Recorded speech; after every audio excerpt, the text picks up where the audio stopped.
Good afternoon, everybody. I want to welcome you all here to another installment of our mindfulness and meditation program. So this is the third year that we've been running this program, and it's been very successful.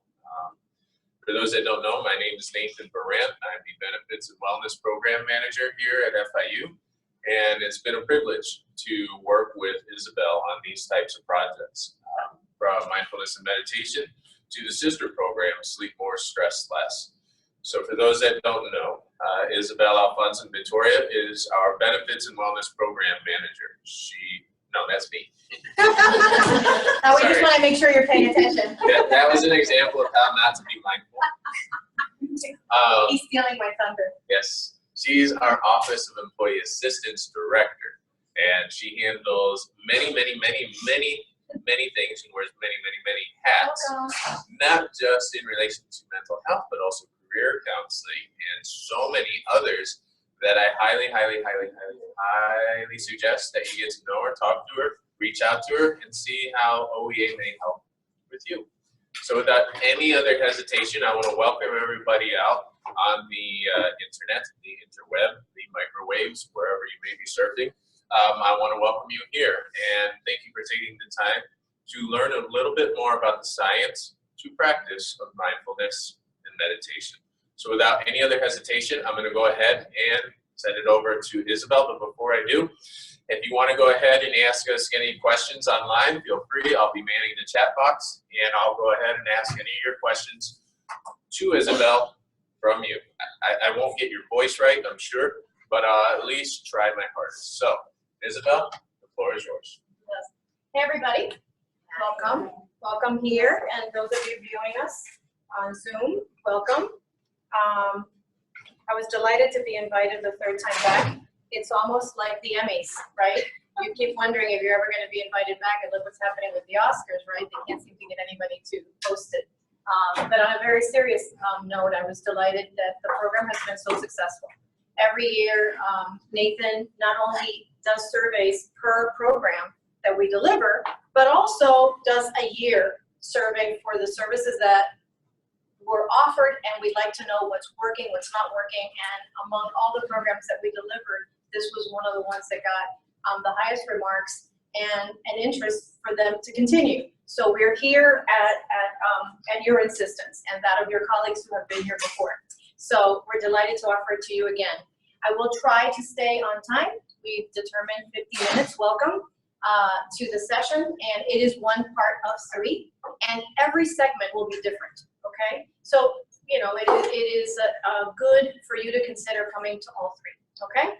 So my question to you, sort of the overarching question, is how are you doing? And I know that it's rhetorical and you can't answer, and those of you on the web certainly can't, but the fact that you came here today sort of lets me know that there's possibly a little bit of stress in your personal life, maybe in your work life, or maybe in the convergence of both. So it was a good thing that you came today. The first segment, the segment that I'm going to talk to you about today, the science of mindfulness, has to do with my attempt to demonstrate to you the value of this tool. Most importantly, because it is at times something that people are a little bit hesitant and skeptical about. So I want to give you evidence to its validity. So what am I going to cover today? On the agenda, we're going to talk about mindlessness. Most of us are experts on that. The origin of mindfulness, where did it come from? Some of the definitions that exist around mindfulness, what the practice of mindfulness actually is. I'm going to give you some background on some of the work that is being done around science and the scientific community. And then I'm going to share with you some of the benefits so that hopefully it'll be something that you can learn more about and decide whether or not it's going to be good for you, and then you get to make the choice. How's that? Is that a good idea? All right, so the first thing that I want to talk about is mindlessness. And not to be pejorative about our county, but it's a good example, Miami-Dade County, of a lot of mindlessness. We are an overly populated, very diverse city with a lot going on. And at times we experience that, right? Whether it's in the highways or whether it's at Target or whether it's, you know, in any sector that you might be involved in, that we're constantly busy and very distracted. So it's described as an inactive state of mind, which heavily relies on things you've learned before. So I want you to remember that mindlessness is based on historical information that you've registered in your mind, and then you just rest on it, and you believe it, and you take it for granted. So it stops you from even considering that anything could be new. So in this case, the past over determines the present. You're going to see how that contrasts with mindfulness. You become trapped in a single perspective, so you only see things in that one way. At times you become insensitive to context, so something might be different in this situation, but you're just assuming that it's exactly like it's always been. And when you become so rule-governed, you become rigid, okay? And at times, you know, even though there might be some doubt, you just typically continue in error. Can anyone give me an example of an over-assumption of something that we say it's always this way? Come on, think. Think. I guess when you're in traffic and somebody cuts you off and you're like, oh, people always do this, or it's so rude, but you don't know if they could be going through something or whatever. That's a good example. Someone, come on in. You're more than welcome. Find a place to sit.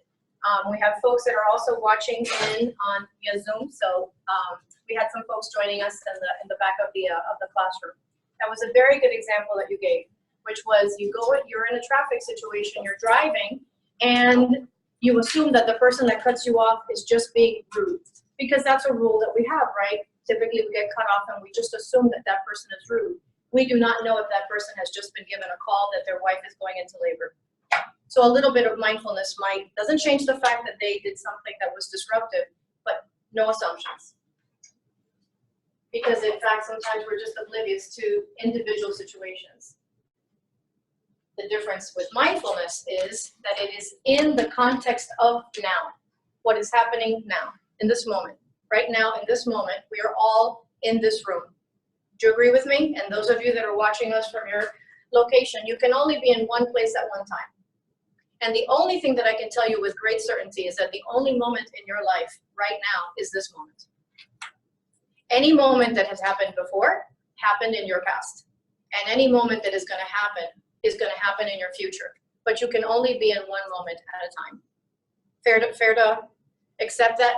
Okay, in that context, it helps you to be more aware of the things that are happening to you in this present moment and gives you more choices to how to respond. So true engagement, right? When you notice that something is happening, you're much more willing to consider the possibilities of change. When you notice, you become more aware. Now you might say, what do you mean aware? I'm aware. In fact, they did a study on awareness, and they asked people, you know, how situationally or socially aware are you? They gave them a battery of tests, and about 95% of people who took the awareness, the self-awareness exam, said that they were highly aware. And when they were tested, in actuality, about only 10 to 15% were. So we think that we are aware, but we're really sometimes not where we are. Does that make sense? We're here, but we're already thinking about where we're going to go have lunch. Okay? We're here, but we're also thinking about what we're going to do on the weekend. Yes? Some of us are here and we're planning our Halloween costume. And although that is okay, what it in fact does is it creates conflict between us within ourselves. Okay? Where did mindfulness come? I get that question a lot. It came from a lot of different sources. In fact, you'll see that it comes from a lot of religious and secular traditions, but it's not necessarily a religious practice. Some religions do practice mindfulness, but it is not limited to a religious practice. And it has been going on for a lot longer than you can imagine, over 2,000 years, depending on which religion you go back to. Jon Kabat-Zinn, if you have not heard of him, is really the person who is attributed to as the pioneer in mindfulness. I've had the great pleasure of meeting him and meditating with him, and it was on my bucket list. I have a very long bucket list. I hope I can live to experience moments like meeting Jon. This is his definition, okay? And he repeats it in any number of ways to get through to us who are sometimes too obtuse. But this is basically what it is. Mindfulness is awareness that arises through paying attention. That is a very powerful statement because you're the only person that determines what you put attention on. onto what. But it is the intention to pay attention. So you're focused, okay? And you're doing so what? Remember what I talked about? The present moment, only doing it in this very moment. And it's about knowing what's on your mind. Some of you might know, and I'll tell you more about it in, I think, either part 2 or part 3 of a great magazine that I have in my office. It's Mindful Magazine. You're more than welcome to stop in upstairs in the Green Library in room 473. I am subscribed to the magazine. And they came out with a very digested version of John's definition. Mindfulness is the basic human ability to be fully present, aware of where we are and what we're doing, and not overly reactive or overwhelmed by what's going on around us. I thought that that was more modern, more hip, more current, more today, and simpler. Do you get the gist? It's just really being in the moment, aware of what's happening without any intent to change it. It's just simply being aware. You might say, well, what's the great benefit of that? You'll see. Here you're going to get a chance to hear from John himself. This is how he speaks to mindfulness.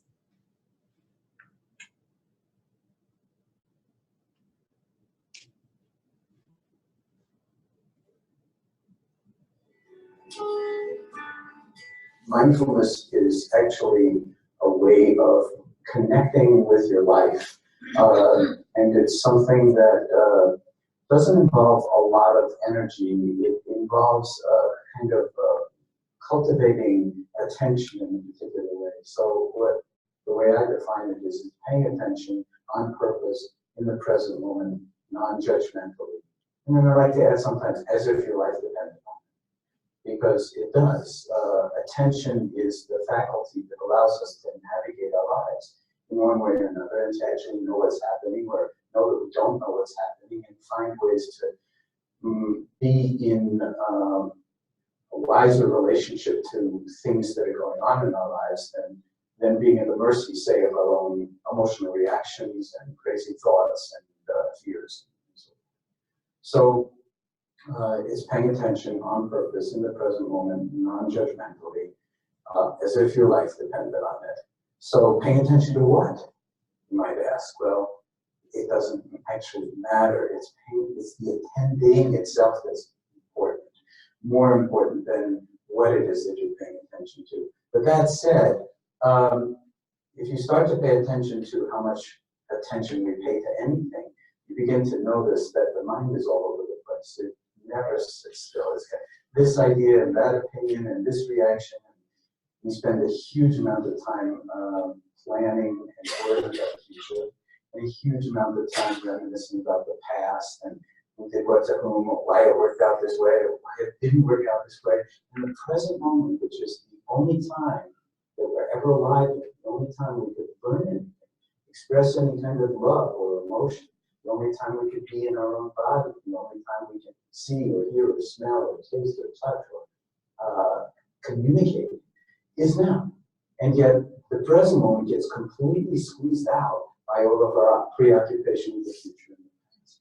When we start to pay attention to our own mind and our own body, it's like reclaiming your life. Mindfulness is not a technique, although there are many, many different ways to cultivate mindfulness. It's actually a way of being embodied, being in some sense in equilibrium with the comings and goings of the outer world, and even the comings and goings and the ups and downs of having a body, which of course has its wonders and is also at sometimes seriously problematic when you're dealing with health problems of one kind or another, or things that can happen to the body. And as long as we have this capacity for awareness, why not develop it? Much of the time, if you think about our educational system and how we grow up, we are trained more and more and more to get into thinking. Thinking is wonderful stuff, very powerful. Some of the greatest achievements of humanity come out of thought and out of imagination and out of creativity. But the other piece of it that's equally as powerful as the capacity for thought is the capacity for awareness. But we get no training in awareness and attention, huge amount of training in thought. So a lot of the time when we get into bed at the end of a long day, we can't deal with our thoughts and we can't sleep. They just kind of perseverate over and over and over again. The same thoughts, we want to shut them out. The more you try to shut them out, the more they come in, and pretty soon you don't get to sleep, or you wind up with basically chronic anxiety or some kind of condition or other. Depressive rumination can spiral you into depression, a little bit of sadness, and then that triggers this kind of perseverating constantly, what's wrong with me, why don't people like me, why didn't you look at me, whatever it is. These are all thoughts. I'm no good, I'm too old, my life it's all downhill from here. All of those things, they're only thoughts, but most of the time we think it's the truth. So what mindfulness does in a way is it embraces the actuality of the mind, the heart, the body, and our relationality with the outer world, and gives us new degrees of freedom to navigate the ups and the downs and the ins and outs of our relationships with life, with other people, with our own aspirations and our own fears, and also, and most fundamentally, with our own body. Now, most of us don't want to go anywhere near our own body except under very specialized circumstances at particular times. It seems like, wow, it's wonderful to have these bodily experiences. But a lot of the time, we're just pretty much up here. Thinking. And really believing so many of these thoughts as the truth that we wind up in a very narrow band of what's actually possible for us in terms of how you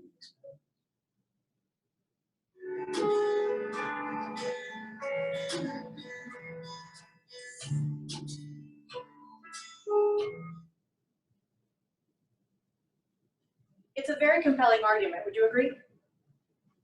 Did you ever think that awareness required training? When you think about it, you think you're aware. You think that when you're awake, that equals awareness.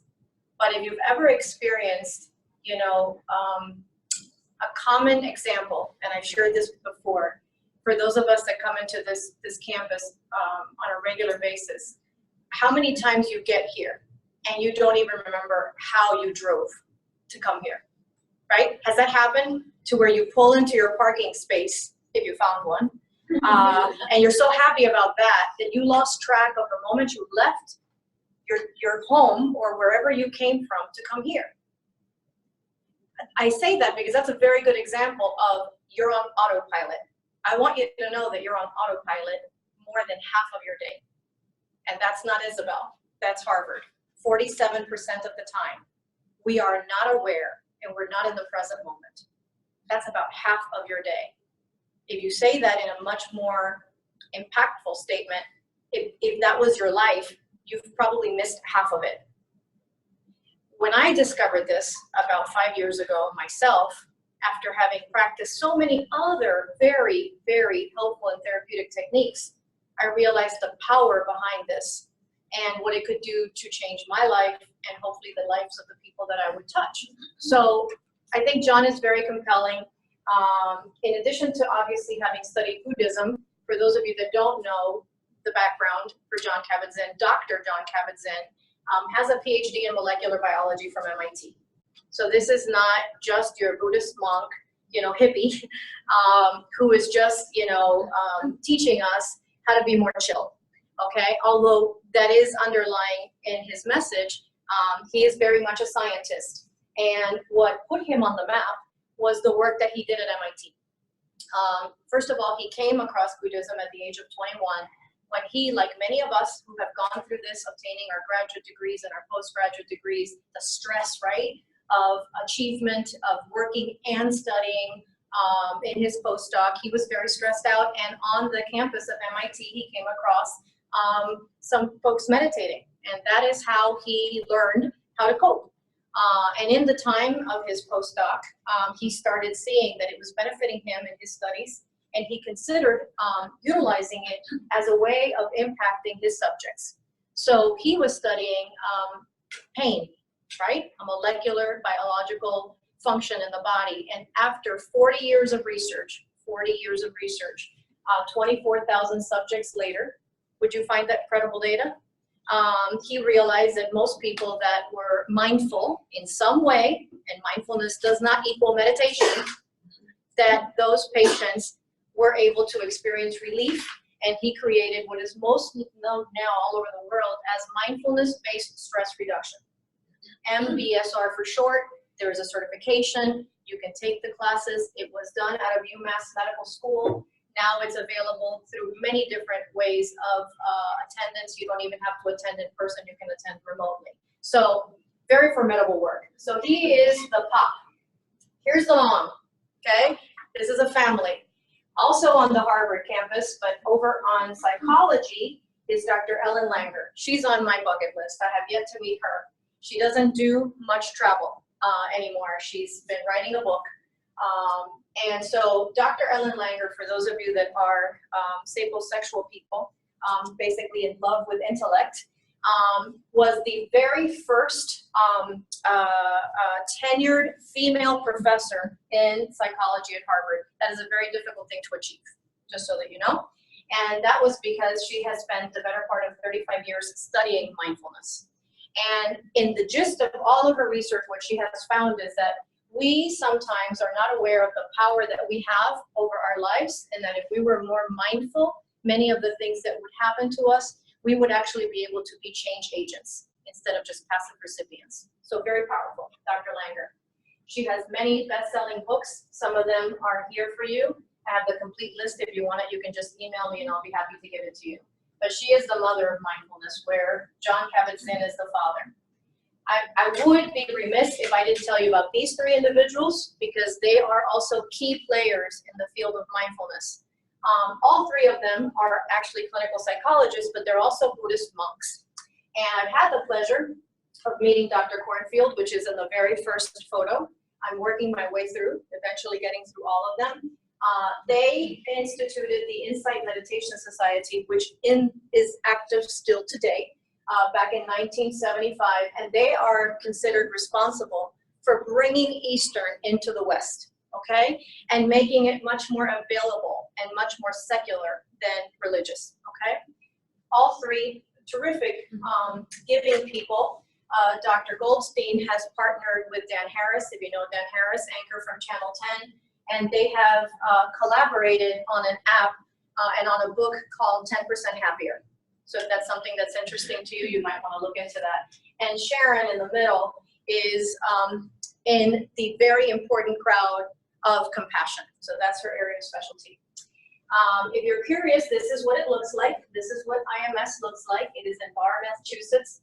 And they are an open facility where you can go and receive training. You can actually just go and meditate. They allow you to meditate on their campus. And it's a great place to also take courses, okay, for your own professional development.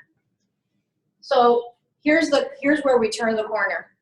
And I imagine you're sitting there going, okay, so this is nice and it's a good awareness opportunity. Why should I do it? Like, why, among all the things that I do in my life, would I want to pick up this new technique, this new skill? I wouldn't call it either. You know what I would call it is a way of life. I have now determined that it's sort of like my outlook.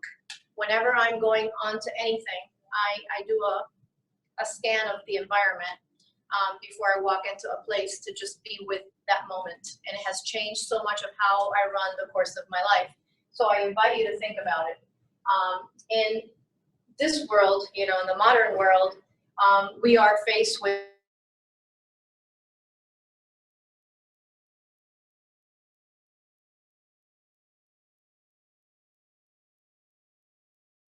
I don't know how many of you have, you know, received communications on your phone simultaneous with your computer, with your cell phone, a chat or a Slack or a tweet. But at any point you could be just flooded, right?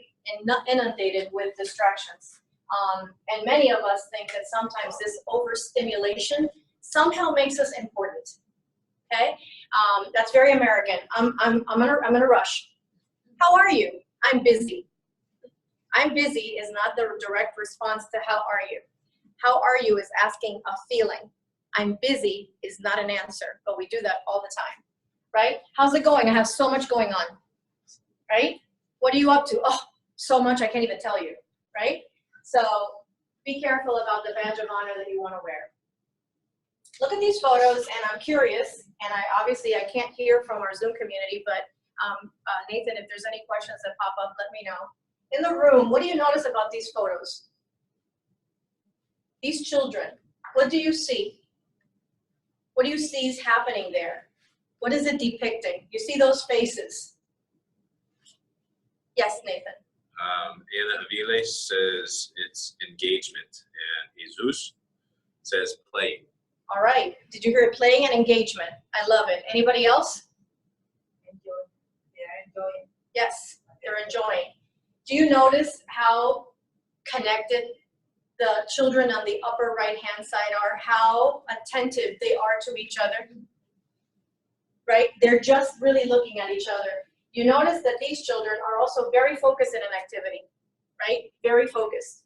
And then these children, they're just loving paper. They don't even care what was in the box.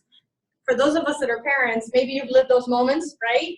Those either Hanukkah mornings or Christmas mornings when you have all these gifts and you're so excited because you spend so much time in line trying to buy the gift and they're crazy about the paper or the box or the tissue, okay? What you're seeing is wonder. And the reason that I'm bringing up these photos is to create in you a visual image of what I want you to remember you once had. We all start out this way. The world is a very curious place. There's so many things and we're so excited. And then we start growing up and we start developing, right? And we start getting influenced by discipline and rules, right? And we start getting more rigid and more distracted and less able to just be. And so mindfulness also invokes curiosity. And remember what I talked about mindlessness? You're rigid. When you're curious, you discover. If you're not looking, you will not find, right? So here's what somehow we've sort of turned into over the course of years, especially when we hit the workforce. Would you agree? When there's many more expectations on our career, we stop sometimes the creativity channel. And yet, what do we need for innovation?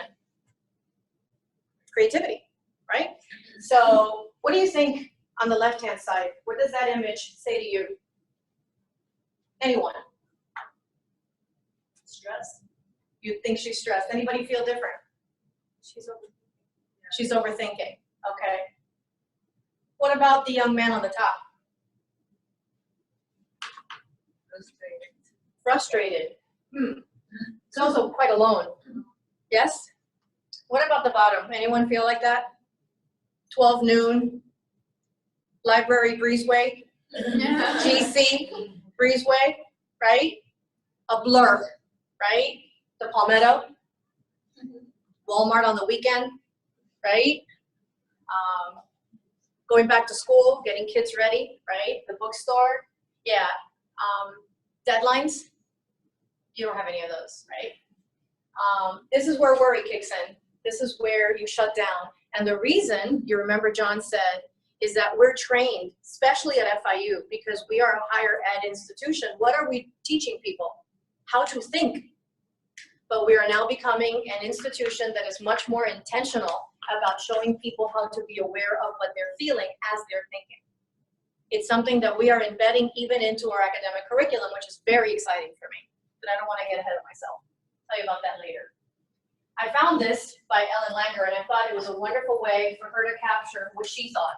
So regardless of how we get there, either through meditation, remember I said you don't have to meditate, or more directly by paying attention to novelty and questioning assumptions. To be mindful is to be in the present, noticing all the wonders that we didn't realize were right in front of us. Can anyone, either on Zoom or here, come up with something that has ever happened to you that you've missed? And then you've realized you didn't notice it. And then it became evident to you. Does anyone have a personal experience like that? Where you missed a moment? No one. Yes. All right. Wonderful. Let's hear. With my son. With your son. Yeah. When he's been like, you know, I wouldn't say like missed, but just I wasn't presence. There wasn't presence. I was, you know, and I didn't hear what he was saying and wasn't paying as much attention. It was more like I was doing other things. And I realized afterwards I miss, you know, him sharing a special part of his day. Yeah. That's very courageous of you to share. And you're not alone. I have my share of those moments too. I'm sure that when she brings that to life, it makes you think, right? Whether you've done that to an aging parent, we do that, right? Oh, they're saying that again, right? Whether we do that with a loved one, a child, our partner who's trying to get our attention. And it's such a simple thing, but we're so vulnerable to distraction and to multitasking.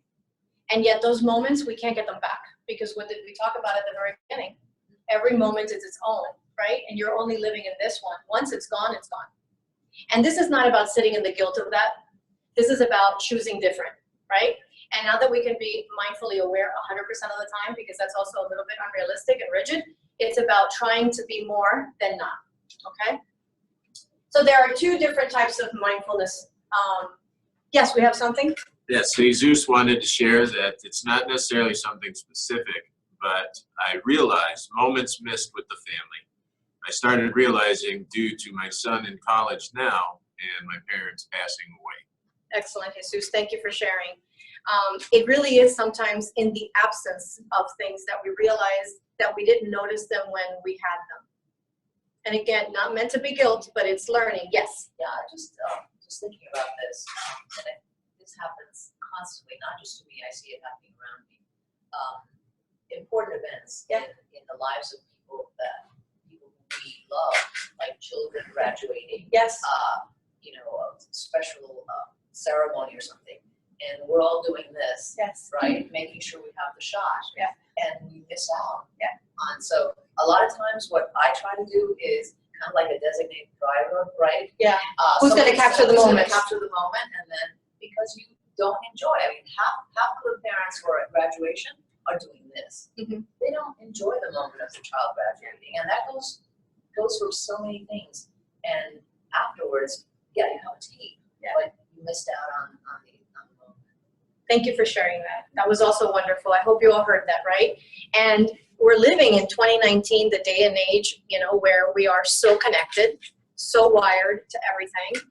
And sadly, you know, I'll use that example to an extreme and catastrophic sometimes outcome. How many people have in trying to capture a moment, a happy moment, and I think you know where I'm going, end up dying because they went on a limb to capture a moment.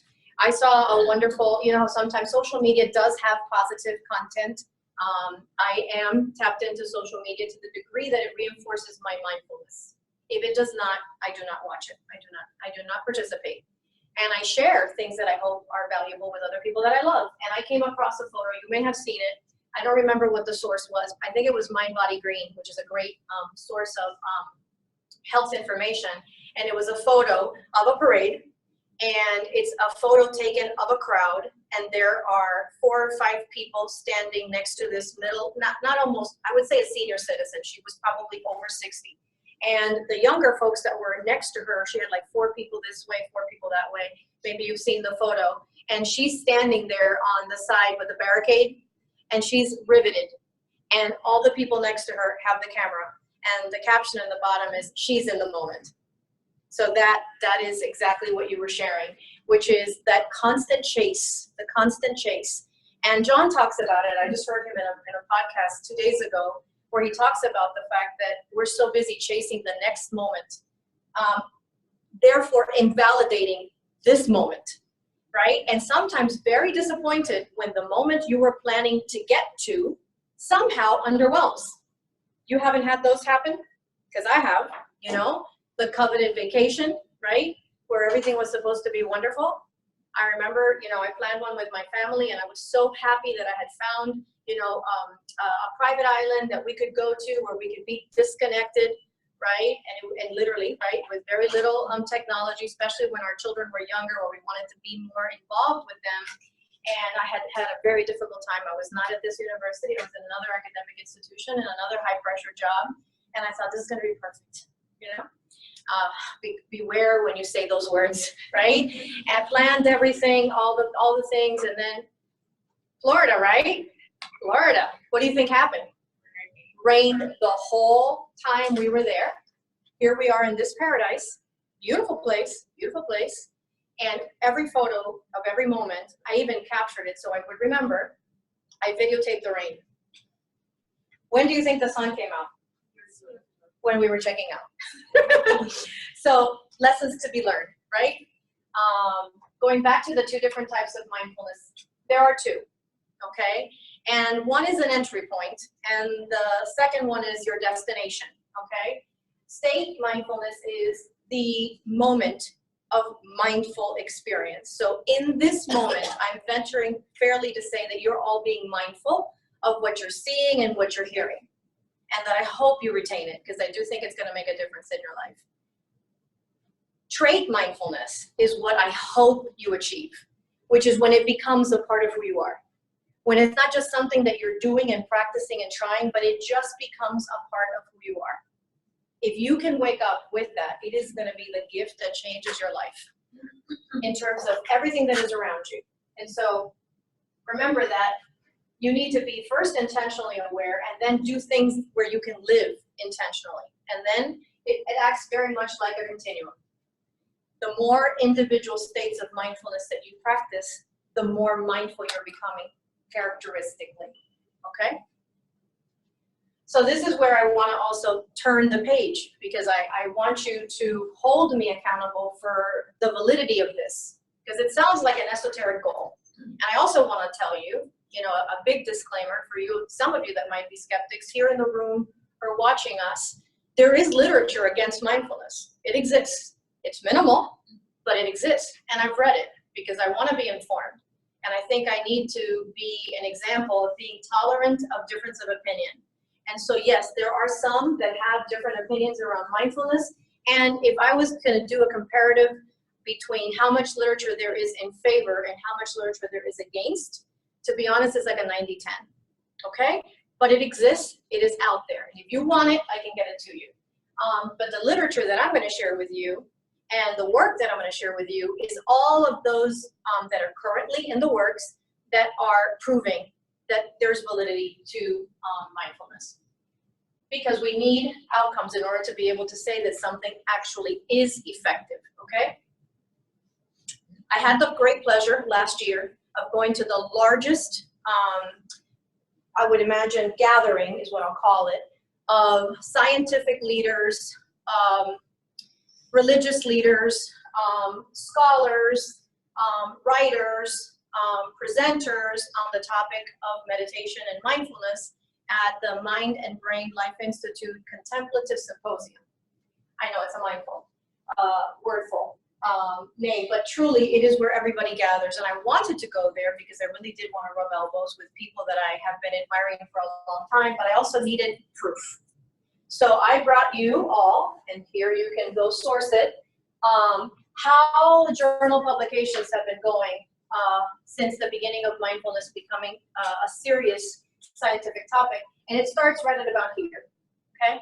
So almost at the 2K, turn of the century, you start to see how many publications, okay, are out there around mindfulness. And so if we're here at year 18, this is probably the work of about maybe year 16 or 17, because publications are usually about a year after the fact. But it went from 2 in 1984 to 842. Do you think there's an interest? There's also funding, which is also a way to validate that something is actually worthwhile. And I don't just mean private funding, I mean government funding, okay? Which is a lot harder to get, because we live that life, right? So I'm gonna give you a rundown, a very quick rundown of some of the top findings that they started with back in 2K. This study at the very top, if you can guess, is actually John Kabat-Zinn's work. So MIT study found that volunteers who took an 8-week MBSR program had a greater ability to focus on their sensations. That actually matters if you're sick or if you have pain. If anybody of you have chronic pain, if you learn to practice mindfulness meditation, I guarantee that you will feel relief. At University of Wisconsin, study showed that only 10 minutes, who doesn't have 10 minutes, right? You can even break it down in 10 instances of 1 minute, okay? Of breath counting helped to offset the damaging effects of concentration of heavy-duty multitasking. You might say, why does that matter to me? I don't know about you, but doesn't your job involve multitasking? Yes. Now, one of the things that I've heard that's extremely interesting and really changed my way of thinking was that it's not multitasking, it's switch tasking. Mm-hmm. And that there's really no ability to actually multitask. Mm-hmm. It's just to switch task and do things longer. And one of the ways they had me realize it was to write out the entire alphabet first and then write out the numbers underneath completely first. Okay. then the next thing to do my multitasking was to go A1, B2, and then time each one and see which one did I finish first. Oh, wow, that's a great distinction. Multitasking is the terminology that we use in the workplace, but truly, how many of us can do multiple things at once? You really are switching between one and the next. And what you find is that you can't finish any of them, right? You, at some point, have to stop doing one to do the other. I don't know anyone that can type with two hands at the same time, although I've tried and I failed miserably. So it's important to know that you really are switching, and that distraction is removing your awareness from what you're doing, which, by the way, there's a whole other presentation, if you ever want to go to it, that talks about how that leads to errors, rework, and more cost. So it's working against us, guys, working against us. At UC Santa Barbara, there was a study that revealed that just 8 minutes of mindfulness practice improved concentration, reduced mind wandering, and it helped with working memory. Working memory is what you need every day. Okay, this is not the memory of long-term facts. Working memory is the memory that you need in the moment to do the work that you're doing. If something as little as 8 minutes were to help that, wouldn't you like that? Wouldn't that be nice? Another study at UC Santa Barbara, researchers found that one group of students that underwent a 2-week course, just a 2-week course, boosted their scores on the GREs. That is where you're beginning to see how this is actually coming into the educational sector, right? And yes, there are already schools and universities that are actually introducing mindfulness and meditation to their students. In fact, we're doing so here, okay? To see if we're seeing any differences. At Emory, researchers gave volunteers an 8-week course, remember, 8-week MBSR, and they showed them upsetting photos to see how they responded. And there was a significant lowering in the amygdala for those people that actually had received mindfulness. So amygdala triggers the stress response, for those of you that may not know it. So it's very helpful to know that you can actually lessen the response. So University of Wisconsin-Madison did a similar study. They also gave folks the opportunity to do compassion meditation. And when they were shown a video of a dictator who was crooked, affecting these victims, the volunteers who've gone through the training, they donated twice as much money to the victims, just because they had been watching a compassion meditation training. So we know also, here's another one, that short-term mindfulness can decrease inflammation. For those of you that are suffering from any inflammation in your body, it can increase the telomerase, which is actually part of your DNA that slows cellular aging. So for those of us that don't want to age and get sick, it might help us as well. So what I can do is I can summarize and tell you that up until that period of time, most of the studies that had been done had all been doing it to reduce psychological distress, just to calm people down from stress. But those results were not as promising in the medical research field. Why do you think that was? What do you think is the perception of psychology as a science versus biology as a science? Come on, we're a higher ed institution, yes? Biology is tangible. You can touch it, feel it, see it. Hard science, when you talk right? about psychology, it's in the ether. Right? It's out there. We are social scientists, but sometimes that's considered the softer science. And so what do you think the shift has been now? We're actually looking at things at a higher, level of rigor to demonstrate that we're not just helping people to feel better, we're actually changing their brain. That is really, really cool. So that's why it says in this bullet, future directions are anchored in neuroscientific research. It's not so future. I had the pleasure of meeting about a handful of researchers who are doing it right now, trying to change the way the brain works, trying to rewire the way that we respond to stress, trying to rewire the brain from getting hooked on electronics. So there's a lot that we're doing through mindfulness. It's very, very, very exciting. So I decided that since you guys don't have the time, and I do a lot of literature reviews, that I would summarize it for you. So these folks are about the top 10 leading researchers in the field. As you can imagine, they are on my bucket list. Dr. Jacques up here actually is a colleague at UM, and we already know each other, so I've already hit that one. Have not met Dr. Laser or Dr. Razik or Dr. Zarin, but I did meet Dr. Sigal over at the symposium. Judson Brewer and Patricia Jennings I'm meeting in December. they're coming down here, and I can't wait. And I did meet Dr. Appel. I have not had the pleasure of Dr. Creswell or Dr. Duncan, but I'm going to tell you what they're doing, okay? Because it's exciting work.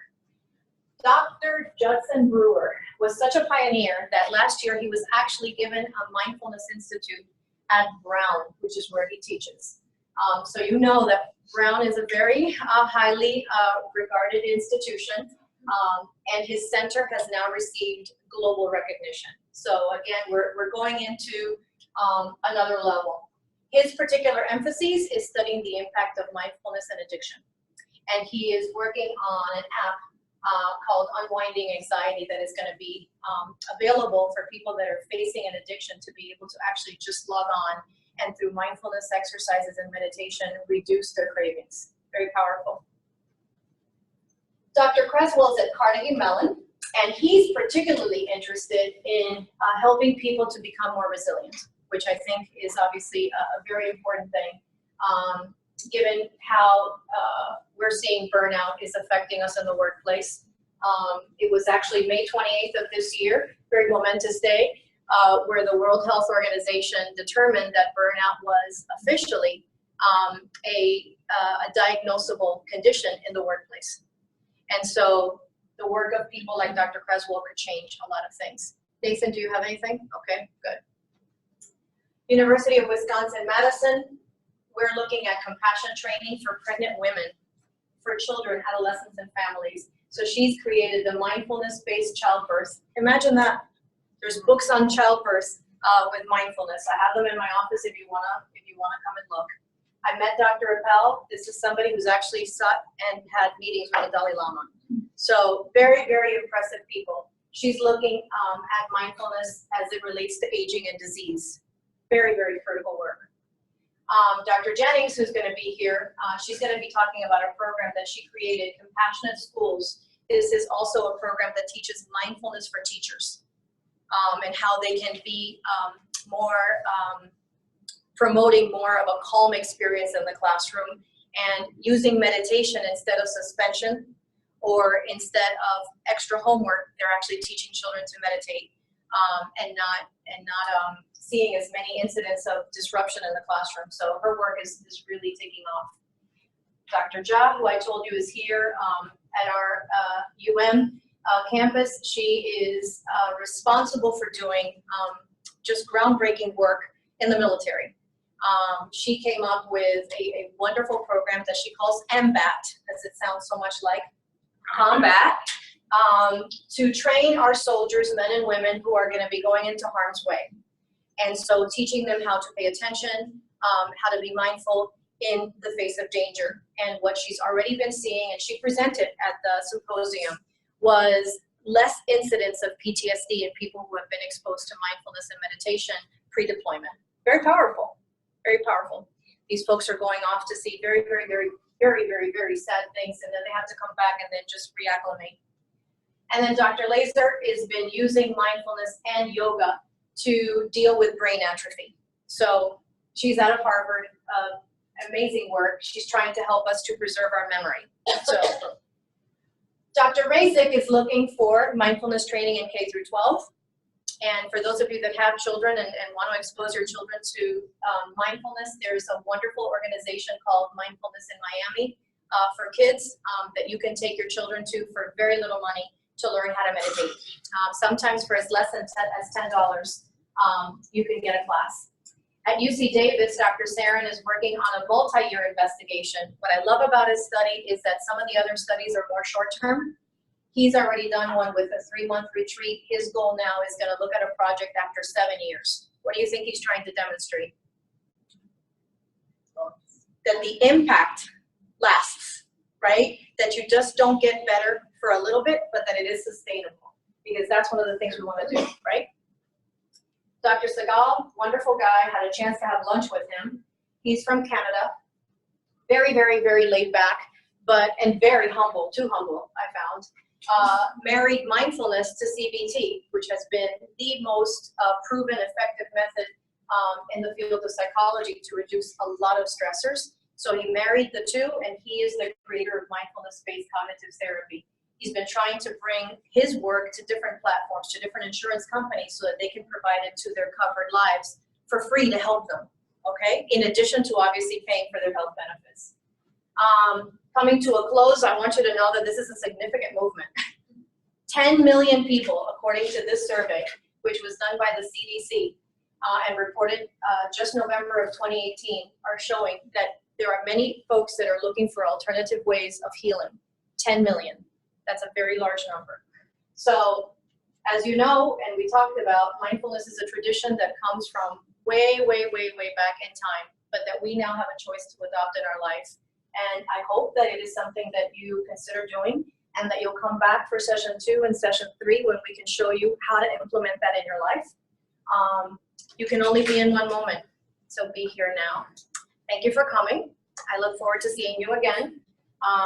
Remember, our office is here to help you in anything that you need, that the OEA is there to support the needs of yourselves and your family members, and that's our contact information. Thank you for having me.